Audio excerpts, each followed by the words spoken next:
Cycle चलाते चलाते राघव ने एक बार आसमान की ओर देखा। उसने देखा कि राख के रंग का आसमान बादलों से घिर रहा है। चारों ओर की हवा जैसे थम गई हो। उसे समझ में आ गया कि तूफान आने वाला है, लेकिन शिवपुर पहुंचना अभी भी बहुत दूर था। राघव ने पैडल पर जोर से दबाव डाला, लेकिन वो ज्यादा दूर तक जा नहीं पाया। अचानक जोर का तूफान आ गया। साथ ही लगातार तेज बिजली कड़कने लगी और मूसलधार बारिश शुरू हो गई। सामने का रास्ता बारिश की परत में छिप गया। राघव ने कोई और उपाय न देखकर एक घने पेड़ के नीचे शरण ली, लेकिन फिर भी वो बारिश की मार से बच नहीं सका।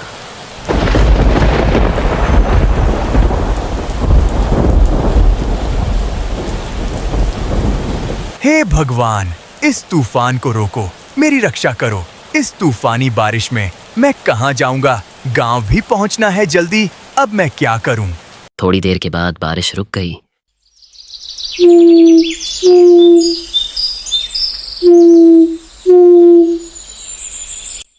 लेकिन तब तक रात हो चुकी थी। लेकिन सड़क की जो हालत थी, उसमें अब साइकिल चलाकर आगे बढ़ना संभव नहीं था।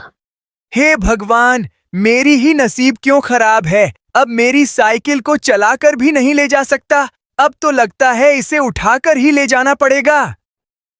मजबूरी में राघव साइकिल को उठाते हुए आगे बढ़ने लगा।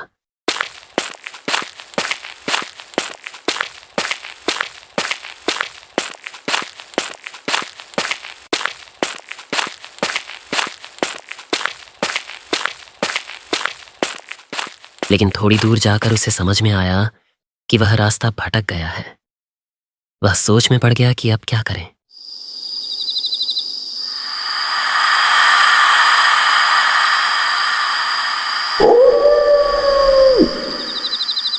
तभी उसके कानों में आवाज आई।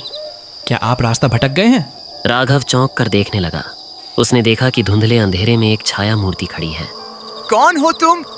मैं हरिनाथ हूँ बाबू। लगता है आप रास्ता भटक गए हैं। मुझे शिवपुर जाना है। लेकिन नहीं जा पाएंगे। शिवपुर जाने वाला रास्ता बंद है। रास्ते में पेड़ गिर गया है और रात को बहुत भारी तूफान आने वाला है। राघव मुसीबत में पड़ गया। वो पागलों की तरह सामने अंधेरे में डूबी सड़क की ओर देखने लगा। चलिए, फिर से बारिश शुरू हो जाएगी। आइए, मेरे साथ आइए। राघव ने अपने दुविधा भरे मन के साथ उसका पीछा किया और जैसे जैसे वो आगे बढ़ता गया, उसे कुछ महसूस होने लगा।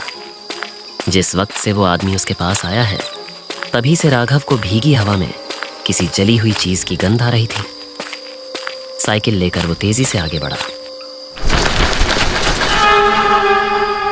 थोड़ी दूर जाते ही उसने एक दुकान देखा। वहां किसी हेरिकन जैसी चीज की लौ जल रही थी। रात बहुत हो चुकी थी।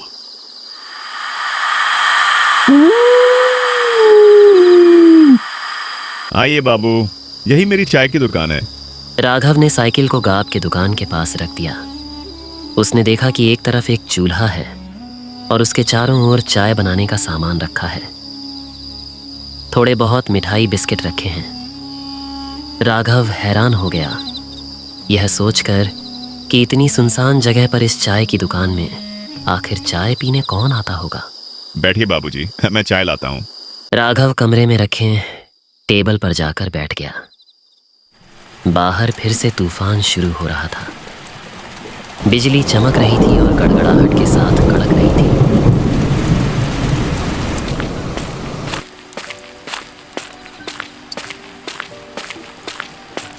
यह लीजिए चाय। आप बहुत भीग गए हैं, ये पीजिए, अच्छा लगेगा।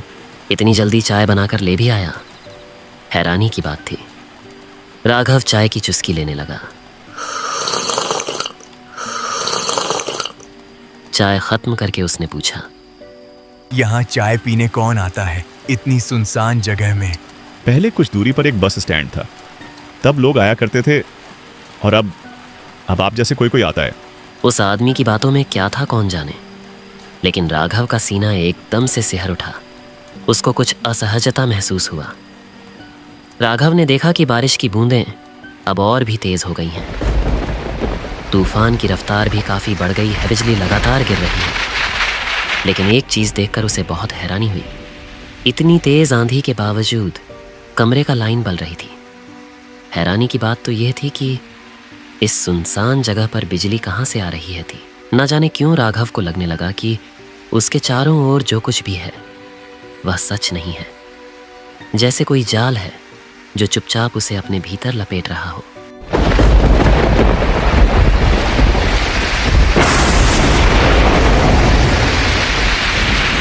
जब बारिश थमी तब तक रात काफी बीत चुकी थी। खाना पीना कुछ देर पहले ही निपट चुका था।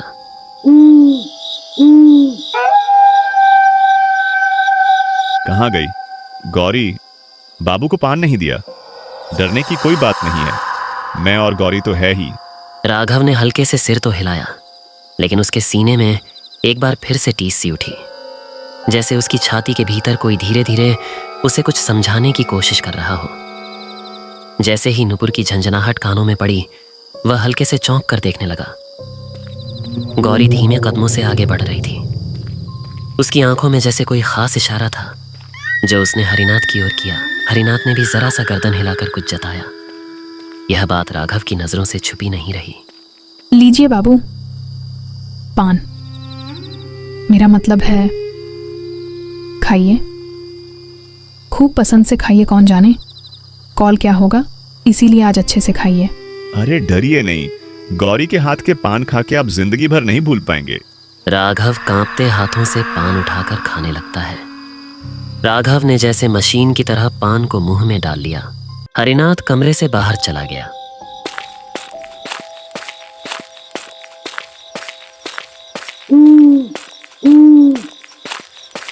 तो ठीक है बाबू, अभी मैं भी चलती हूँ। आज रात अच्छे से सोना, कल के क्या पता कुछ भी हो सकता है। आराम से सोना। उस औरत के बातों में कुछ अजीब सा था। राघव को अब डर लगने लगा। जब वो औरत कमरे में आ रही थी तो तब उसके पैर जामिन को छू नहीं रहे थे, और जब वो पान दे रही थी तब राघव ने देखा उस औरत का चेहरा कुछ अजीब सा था, और उससे कुछ अजीब सी बदबू आ रही थी, जैसे कि कुछ जल रहा हो। उस औरत का शरीर जैसे कि जल चुका हो। राघव एक अजीब सी घबराहट और बेचैनी लेकर लेट गया। रात गहरी और शांत थी। केवल झींगरों की आवाज उस सन्नाटे को तोड़ रही थी। पास के किसी झाड़ी से एक भूखा सियार चीख उठा। फरफराते पंखों की आवाज के साथ एक काला उल्लू आकर गाब के पेड़ पर बैठा और अपनी डरावनी आवाज में बोल उठा। राघव का सीना बार बार कांप उठता रहा। थकान की वजह से थोड़ी ही देर में राघव सो गया। अचानक एक डरावनी चीख चारों ओर गूंज उठी।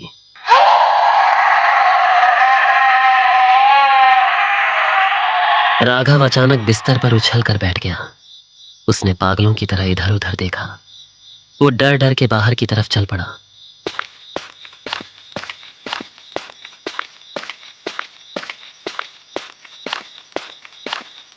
बाहर आकर राघव ने देखा कि वो आदमी इतनी रात को अकेली दुकान के बाहर शांत से बैठा हुआ है। क्या हुआ बाबूजी, कोई बुरा सपना देख लिया क्या? आप इतनी रात को अकेले क्या कर रहे हैं बाबा जी? और आपको डर नहीं लगता क्या? अरे खड़े क्यों हो? तुम इतनी रात को बाहर क्यों? बहुत गर्मी है, इसलिए बाहर की हवा लेने आया हूँ। इतनी गर्मी है, अब नींद आएगी ही नहीं। ऊपर से सपने में आप क्या कुछ देख रहे हैं? इससे अच्छा मैं आपको एक कहानी सुनाता हूँ। 3 साल पहले की बात है। 3 साल पहले की बात है। ऐसा ही एक चाय और नाश्ते का दुकान था उसका। सब कुछ ठीक ही चल रहा था, लेकिन इंसान अकेले कब तक रह सकता है, इसलिए उसने शादी कर ली किसी दूसरे गांव की एक लड़की से। उस लड़की को एक नजर देखते ही नजर ठहर जाती थी।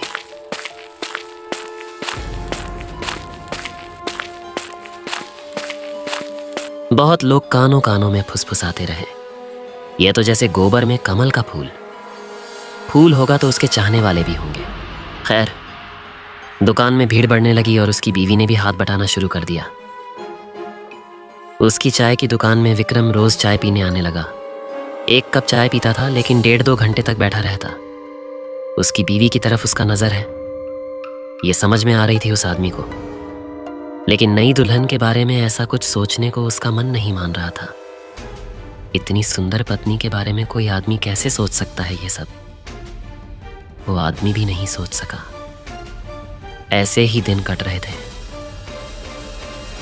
एक दिन दोपहर के बाद वह बाजार जाने के लिए निकला। मैं चलता हूँ, आखिरी बस में लौटूंगा। शाम को दुकान खोलने की जरूरत नहीं है। अच्छा ठीक है, अच्छे से जाना।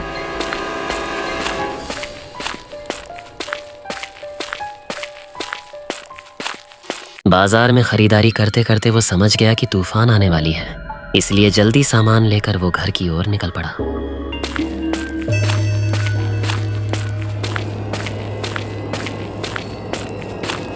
जब वह घर की ओर जा रहा था, एक बार आसमान की तरफ देखा।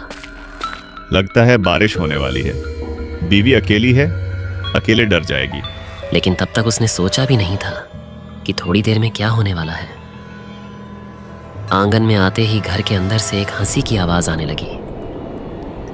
एक पल के लिए वो ठिठक गया। दरवाजे की तरफ न जाकर वो खिड़की की तरफ पड़ा। खिड़की से अंदर झांका। घर की मध्यम रोशनी में जो उसने देखा, उससे उसके शरीर में जैसे बिजली दौड़ गई। बिस्तर पर विक्रम लेटा हुआ था और उसकी बीवी उसके सीने पर आधी लेटी हुई धीरे धीरे हंस रही है। गुस्से से वह आदमी हाथ में चाकू समय कमरे के अंदर चला गया और उसने अपनी बीवी और उस लड़के को चाकू से हत्या करती उसका गुस्सा खत्म ही नहीं हो रहा था।